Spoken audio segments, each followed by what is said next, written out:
Politically, do you think that this will be an absolute game changer?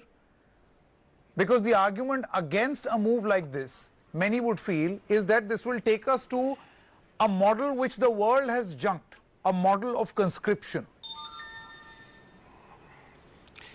See, if you look at conscription, it entailed a huge number of people, not just say 5,000, 10,000 people.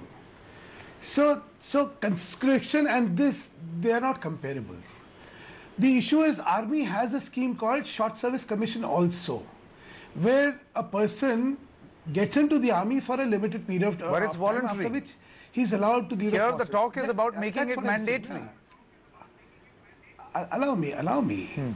So this becomes another form that army has an induction of a large number of people who for a period of time serve the army and they have an absorption in the government service after that, which I think is a very natural flow. The immediate benefits I see to this is two.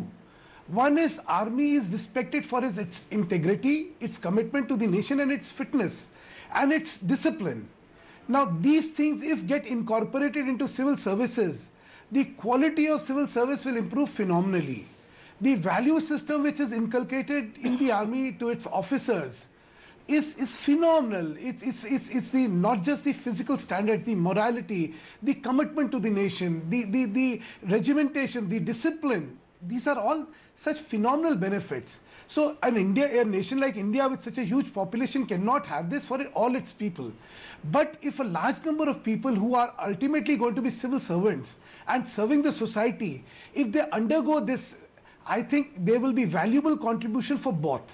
There are, if a scheme has been floated, there can be so many corrections in it. There can be so many refinements. But ab initio, I think this scheme is a great thing. Okay. And if implemented, will yield phenomenal benefits to everyone. 1 moment, Mr. Mittal. Ajay, don't take it in complete isolation. That because there exists vacancies, only that is the purpose. No, that's not the only purpose. There is a continuity of governance which is involved in this. Mr. Ajay was talking about people who undergo the army experience. Then they may not be suitable for the civil services. Yes, they may not be suitable. There will be a filtration process after the army service. Nobody says everybody who underwent this should necessarily be absorbed in the civil services. It's a complete different paradigm of recruitment in civil services. That you first recruit them into the army, have these officers perform, and then there is a filtration process which will go on. Can I ask you another question? These are all refinement. Can I finish? Question for Major General Arya wants to come in. Yes. Can I finish? Just 1 minute. Sir, I there can be so many refinements into it, but the refinements can happen once an idea is debated. If this is so that's exactly what we are doing. We are debating an idea. And by the way, Sudhanshu Mittal, and Major General Arya, I want to bring you in at this moment. Closing comments, please. Yeah. See, the cynicism with which it was being viewed by Ajay Shukla is uncalled for. And the hypothesis that it was only necessitated by the shortage in army is also misplaced. No, it has been comprehensively looked at and said this is a roadmap which has benefits for the army as well as. Look, let me tell you, when a short service commission officer is selected, there's a test, there is a written examination and an interview which he undergoes, and which is quite similar to what the civil services. I think his objection is with the word mandatory. Really, Mr. Mittal, his problem is with the word mandatory. As I said, please understand, I would say that if 20,000 are selected, probably only 10,000 will land up being civil services. Rest will get filtered out, which I think is a brilliant way to filter out last word, Ajay Shukla. Not so competent and not so. Okay, last word, Ajay Shukla. Running out of time. Yes, Ajay Shukla. Do you think that this will burden the army even more? Sanket, all I can say is this is nothing to do with cynicism. It's to do with operational preparedness and operational readiness of the army.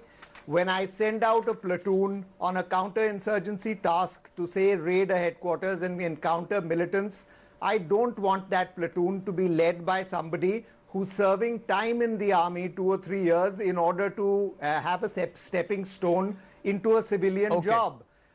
Is the big question is for 2 years. So is don't the misquote. person who's selected No, this is not for 2 the years. civil It's not service as going short to as be that. selected based on is he going to be run out of time. going to be Sir, selected? completely run out of If time. it's not as long I'm as going to that, carry out that's this discussion Sanket, further if also. it's not as long as that, then it's even Hard less stop reason on this to debate. select him. Thank you very much, gentlemen.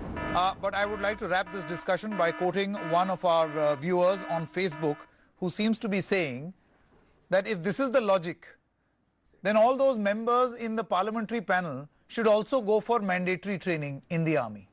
Everybody should serve in the army then. Why just military babus? Maybe it could be a disgruntled babu who did not get a job. Thank you so much for watching this big debate. We're taking a short break. Be back with a lot more.